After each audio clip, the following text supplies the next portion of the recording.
Assalamualaikum warahmatullahi wabarakatuh. Eh, Sebelum kita menjelaskan terkait sistem yang akan kita buat, di sini kita mengambil tema yaitu sistem penjualan web store berbasis mobile yang akan kita kerjakan untuk si klien nanti. Lanjut, Mas. Oke, sebelum lanjut, perkenalkan saya Marif Rahman Hakim dan rekan saya Dahlan Chandra, Wahyu Dewianto, Emriki Alhuda, dan Singgi Romadoni. Lanjut. Oke, akan dibacakan oleh Wahyu. Oke, untuk yang pertama ini ada pengenalan aplikasi Web Store. Jadi sistem penjualan Web Store ini berbasis mobile, sebuah aplikasi yang dirancang untuk memfasilitasi transaksi penjualan produk web secara online melalui perangkat seluler. Sistem ini bertujuan untuk memberikan kemudahan bagi pelanggan dalam mencari, memilih, dan membeli produk web, serta bagi pemilik usaha dalam mengelola penjualan dan operasional bisnis.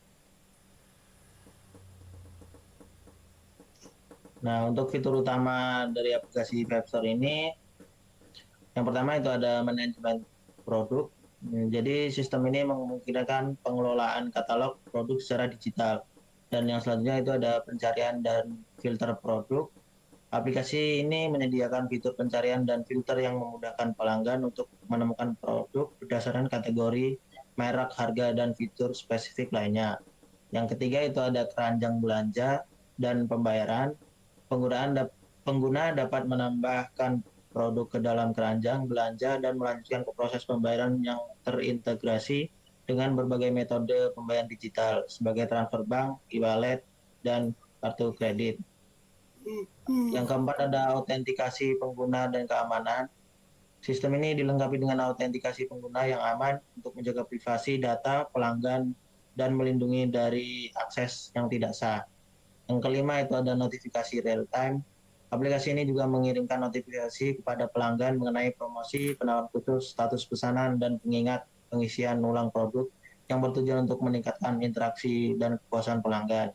Yang keenam ada pengelolaan stok dan inventaris. Sistem ini menyediakan alat bagi pemilik usaha untuk memantau stok produk secara otomatis, memberikan notifikasi saat persediaan mulai menipis dan memudahkan penjadwalan pengisian ulang stok berdasarkan data penjualan.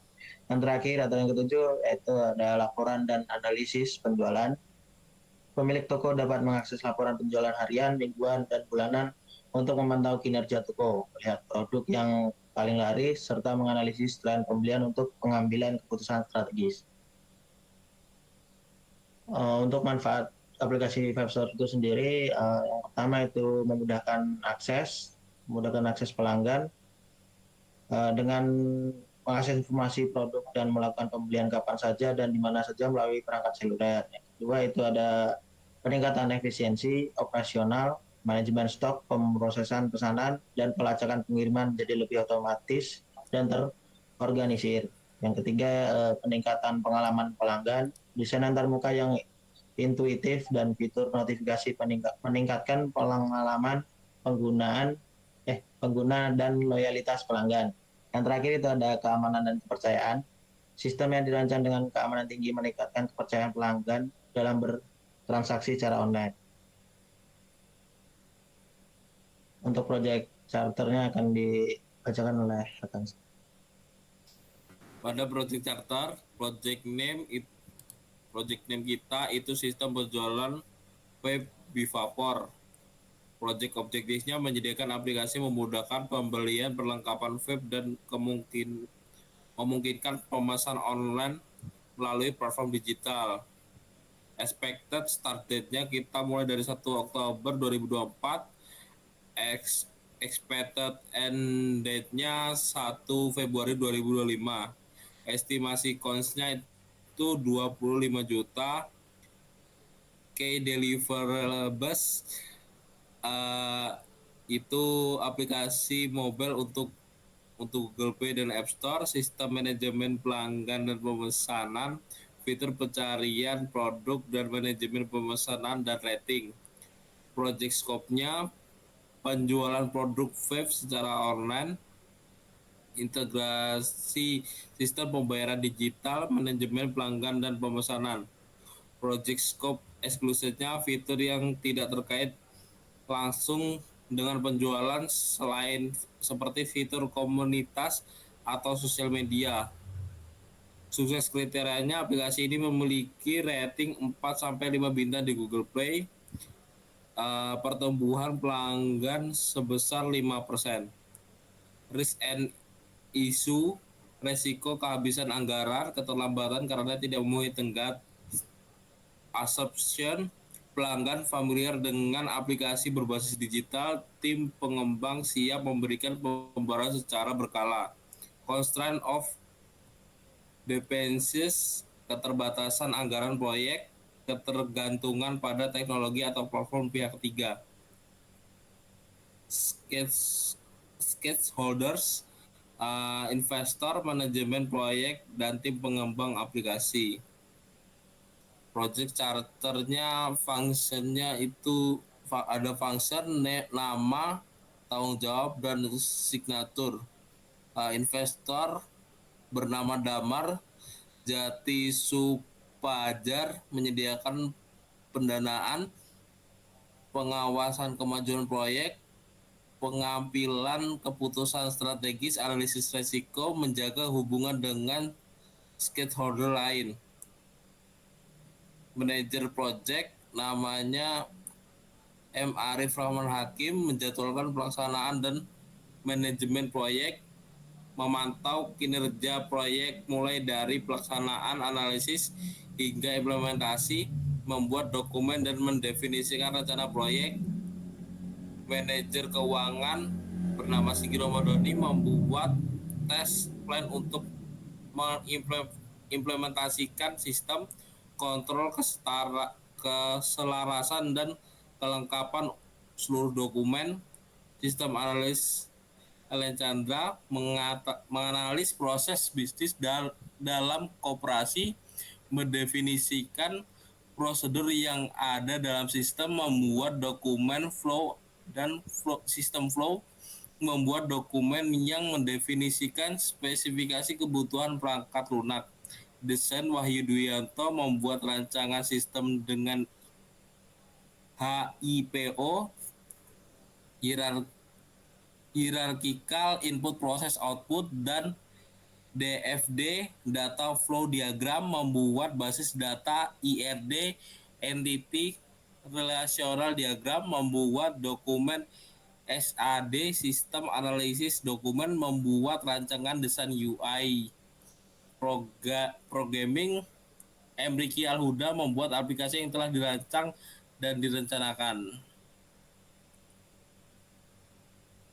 Selanjutnya untuk analisis SWOT. Yang pertama itu strength atau kekuatan. Sistem ini akan meningkatkan efisiensi penjualan dengan otomatis transaksi.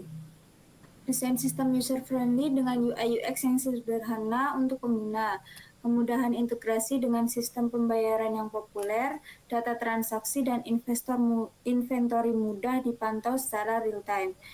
Selanjutnya, weakness atau kelemahan, biaya pengembangan awal yang tinggi, kemungkinan membutuhkan pelatihan pengguna, ketergantungan pada tim IT untuk pengelolaan dan pemeliharaan sistem, resiko downtime atau kesalahan teknis jika tidak ada server backup. Opportunities atau peluang, pertumbuhan pasar web store yang pesat membuka peluang untuk ekspansi. Penggunaan sistem penjualan online semakin meningkat di tengah digitalisasi bisnis. Peluang kolaborasi dengan vendor dan penyedia layanan pengiriman atau e-wallet. Integrasi ke aplikasi mobile untuk pengalaman belanja yang lebih baik. Threats atau ancaman, kompetisi dari sistem penjualan lain yang lebih murah atau lebih lengkap. Peraturan pemerintah yang semakin ketat terhadap penjualan produk, tembakau, dan vaping. Resiko kebocoran data jika keamanan sistem tidak memadai. Perubahan tren konsumen yang cepat dapat memengaruhi penjualan produk. Selanjutnya dilanjutkan oleh rekan saya.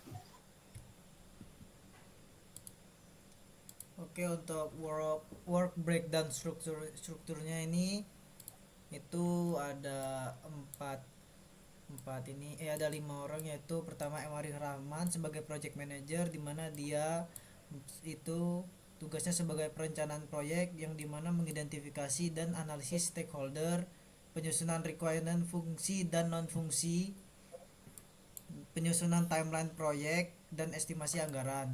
Dan juga ada dia sebagai pengelolaan tim dan komunikasi, yaitu mencakup pembagian tugas dan tanggung jawab, koordinasi antar tim, dan pelaporan kemajuan proyek, serta pengelolaan di mana dia juga bertugas pada pengelolaan resiko yang mencakup identifikasi resiko proyek dan penyusunan rencana mitigasi. Dan terakhir dia juga bertugas sebagai bertugas pada penutupan proyek yang dimana mencakup review dan evaluasi akhir proyek dan serah terima proyek kepada klien. Yang kedua itu ada Ellen Chandra sebagai sistem analis, yang dimana dia bertugas sebagai untuk menganalisis kebutuhan sistem yang mencakup analisis bisnis web store, kebutuhan fungsi dan non fungsi sistem, serta pembuatan dokumen spesifikasi kebutuhan sistem atau SRS. Dan juga dia bertugas untuk membuat model proses bisnis yang mencakup flowchart proses penjualan dan penggambaran proses pembelian dan stok produk. Dan terakhir dia juga memvalidasi kebutuhan dengan stakeholder yang mencakup diskusi dengan pemilik usaha dan verifikasi alur dan fitur sistem. Yang ketiga ada Wahyu Dwianto sebagai sistem desain di mana dia bertugas dalam desain arsitektur sistem yang mencakup pembuatan mockup UI UX serta desain struktur database. Dia juga bertugas pada desain integrasi API, di mana mencakup desain API untuk transaksi penjualan, pembayaran dan stok barang, serta penghubungan dengan back-end system.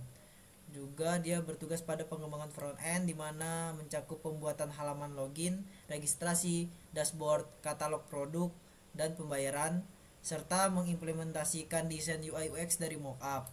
Yang keempat ada Emriki Alhuda sebagai sistem programmer, di mana dia bertugas untuk mengintegrasi back-end yang mencakup penghubungan API ke front-end dan pengelolaan itu CRUD, produk, penjualan, dan pembayaran.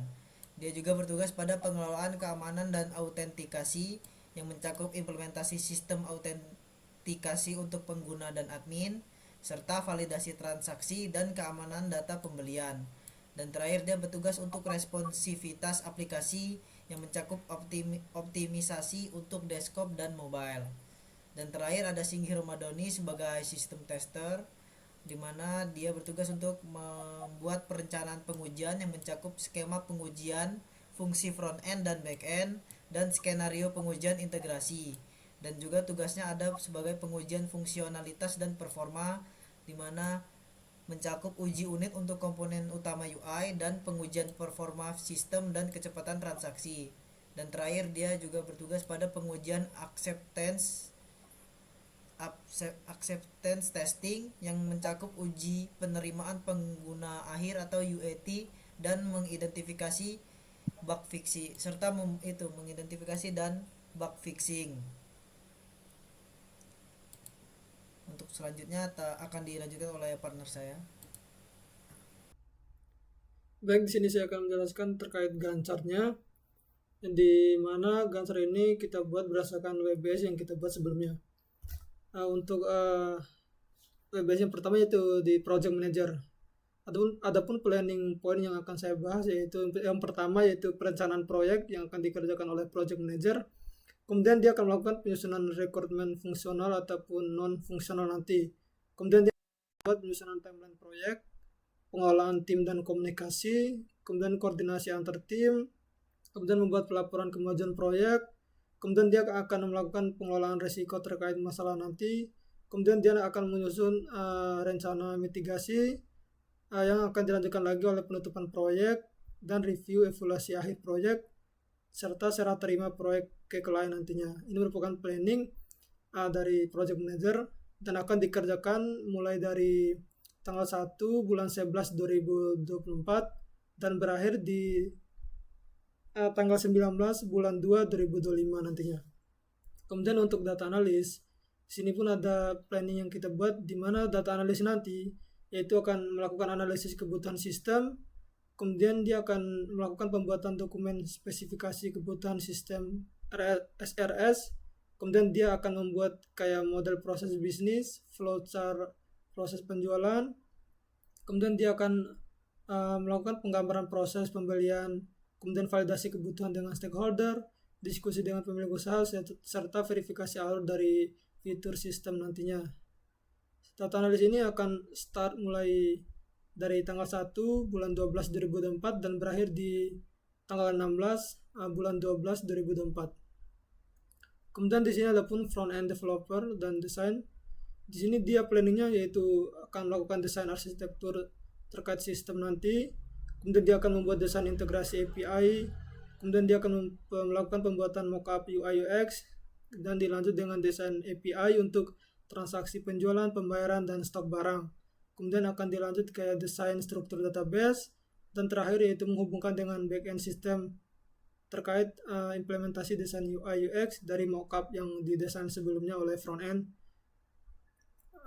Front-end developer ini akan mulai start pengerjaan di tanggal 17 bulan 12 2024 dan berakhir di tanggal 17 bulan 1 2025.